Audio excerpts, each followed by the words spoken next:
So this is a short clip about bullying leading into criminal behaviour and what the criminal expects or wants you to do, which is bow down to their demands.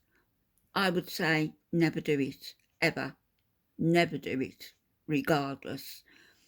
And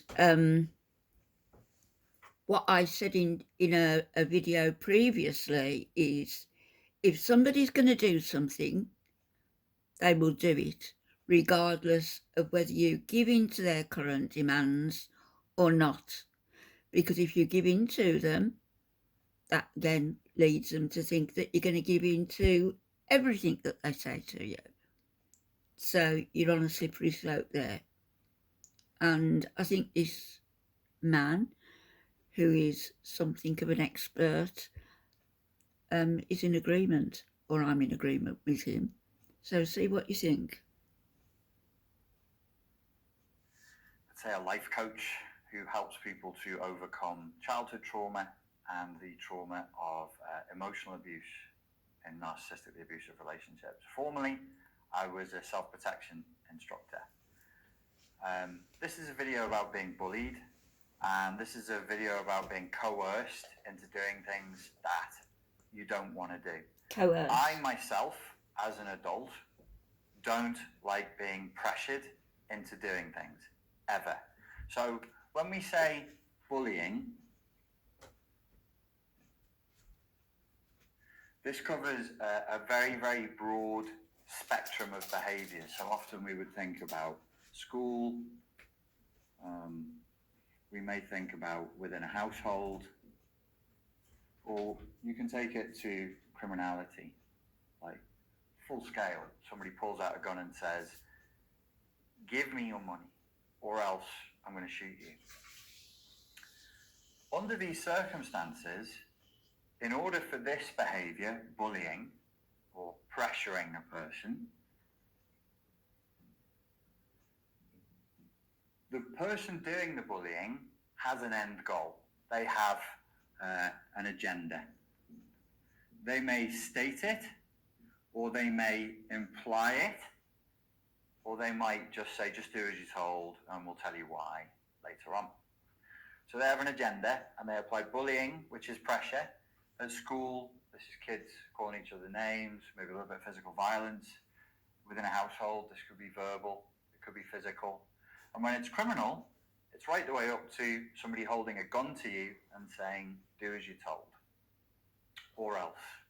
So in order for bullying to work and for pressure to be applied to a person to fulfill an agenda, what you can see with all of these circumstances, there's one key element, which is threat. Threat. Now, once we've established that threat is a key element that needs to be used as leverage, the implied message of the threat is, do what I'm telling you to do with my pressure, fulfill my agenda, or else, ... or else. So why do we go along with bullies under any of these circumstances? Well, because of the threat of the or else. So if there's no or else, we won't do it. It's like if a bully tries to bully you, but they're half your size in school, you just go, "No, stop that." If somebody tries to rob you and they forget to show up with a knife or a gun, and you just say, "No, I'm not. Give us your money." I would prefer not to. Have a good day. Goodbye. Similarly, in a household, if there's no leverage, if there's no power dynamic, they can't do it. So I'm also going to assert that the greater the threat, so the more of a threat there is, the more pressure there is, the more people will be motivated to take action. In alignment with whatever the agenda is, because of the threat of the or else. So the more of this you have, the more of this you have. So if we're plotting that as a graph, it would go like that. So it would be proportionate. The more threat there is, the more obedience you have. Now, as the bully, one of your agendas, of course, would be to get obedience. But one of the things that you have to do to get obedience from an adult is, in order to get your agenda in, is you have to use shock tactics.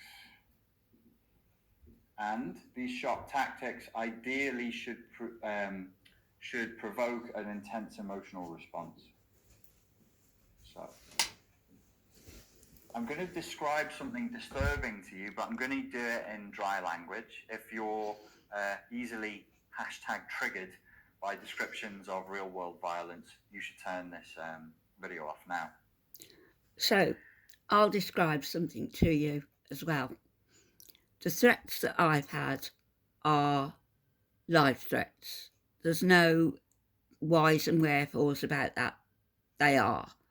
I've shown you some of the emails. I haven't shown you all of the emails. I've shown you most of the emails. Now, Foodie Beauty said she's got emails from people, presumably in the UK, because they said that they will take care of me, were her words. Take care of me or do things to me. In other words, physical violence, life-threatening violence. I don't use my age as an excuse for anything I do. I don't use my age as leverage in any way, shape or form. However, Foodie does, doesn't she? Missy Moo does. So I will use my age here and say, how brave are they to threaten a 73-year-old woman living on her own? How brave are they to threaten physical violence? How brave are they to threaten my life? How brave they are. And if Chantal, Foodie, Mariam, whatever you happen to be calling yourself today on Tuesday, the 28th, whatever your name today, put those emails out for everybody to see. Put them out. Post them. Let's see them. Let's have them.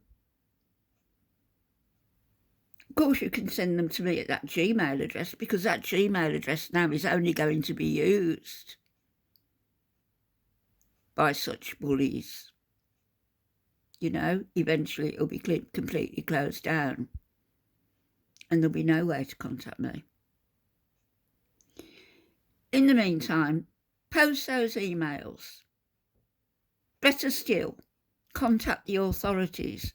Contact the Canadian Embassy and say that you've received these emails threatening a British citizen on your behalf. How about that?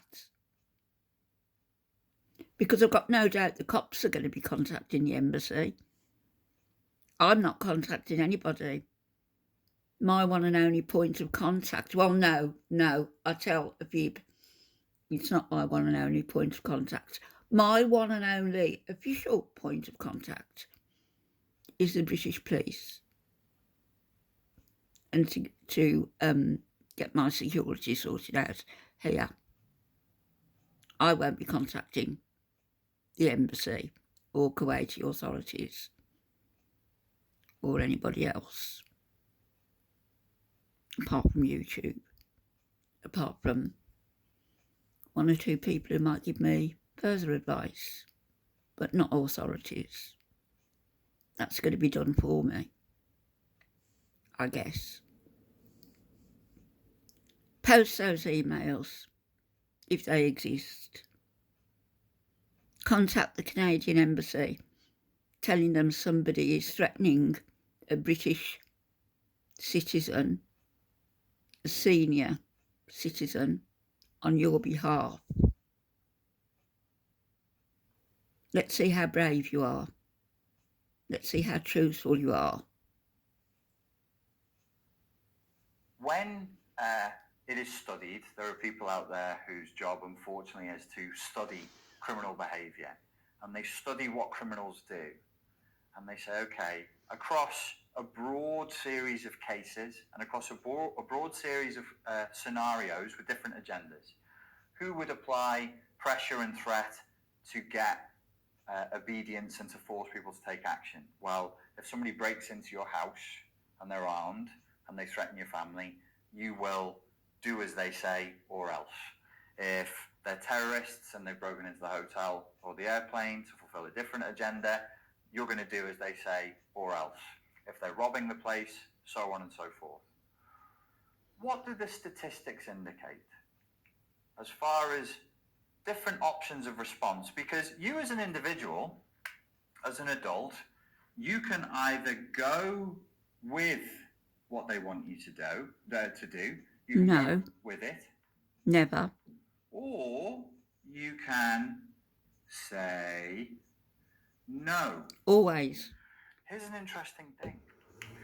You know the scene in the movie, we've all seen these movies, where the gangsters come or the criminals come and they pull out a gun and it's a busy New York street and they say, get in the car now. I remember as a kid watching that and being like, why would you get in the car? Booty Capone. Do that.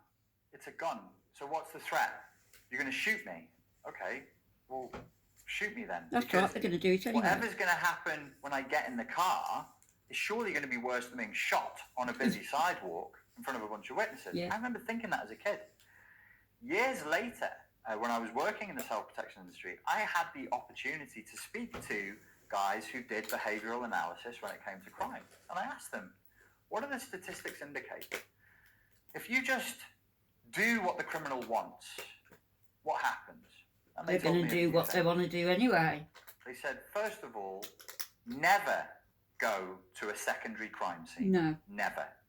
Only bad things. Well, not only. Typically, the worst things will happen to you at a secondary crime scene. The criminal wants to take you from where you are to another place to do really bad stuff to you. Really bad things. So don't go. So if that happens and somebody goes, get in the car now, and they threaten you, you're actually better off fighting and dying right there on the sidewalk. That's a brutal decision to make.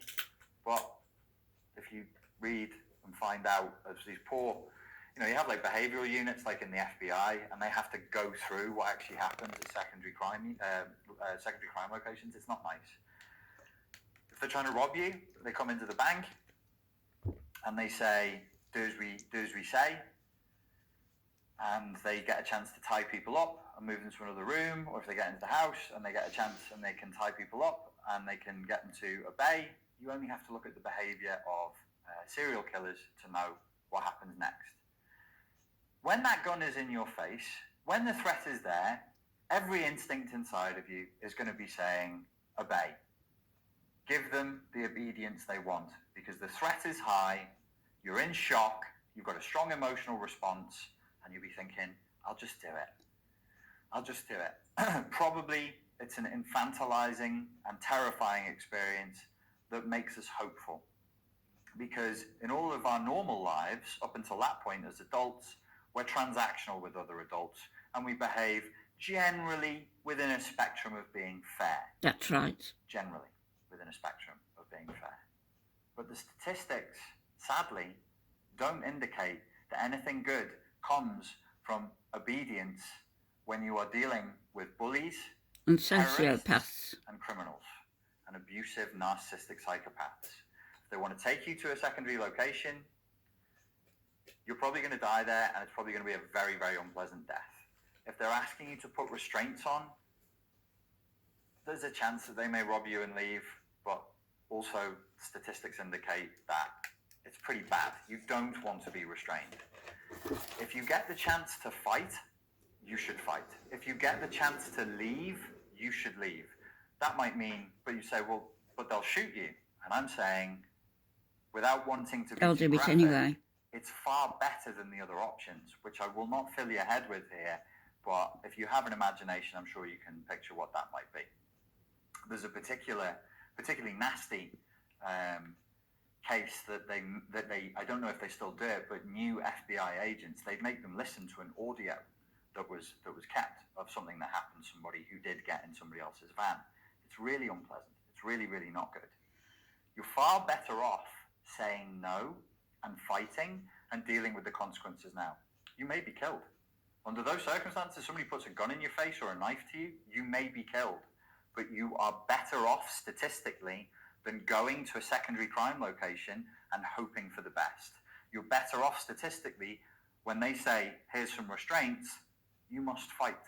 Because if you don't, you're going to die an unpleasant death. And also, if you have people you care around with you, it's not good. It's really, really not good. So, in proportion to the threat, every instinct inside of you will be, do as you're told. Let's But move what on I'm telling forward you is, a little.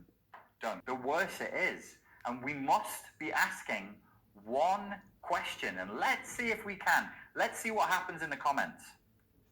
Can we answer one question? Does the threat merit the response or not?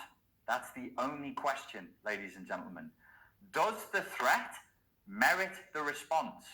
Secondary question might be, is the response worse than the threat? When people are getting hysterical and saying, just do as you're told, just do as you're told, and you're like, wow. Or back away from foodie. These are the people who, in the scenario where the robbers come to the bank or the terrorists... You know, we don't need the charts to know what's going on here. Execute you. It's back off from her. If we do as we're told, we'll live. And if you say no, you'll die. And then maybe other channels will back off from her. Else will die. That may seem real, but it is Do false. not ever Let's start using our back brains. down. Let's reopen the conversation. Conversation starter number 1. Does the data about the threat merit the action that we are being bullied into taking? Nobody's asking. We're being forced under the threat of social shaming, under the threat of name calling, under the threat of being arrested. Just for asking the question. All of that. Is this necessary? Anyway, I'm going to put the link to this video in my description. Because if it's not, how are we doing it? Exactly. Ladies and gentlemen, I hope you can stay rational and respectful. Stay rational. Comments, and that you take this point in the spirit in which it was intended.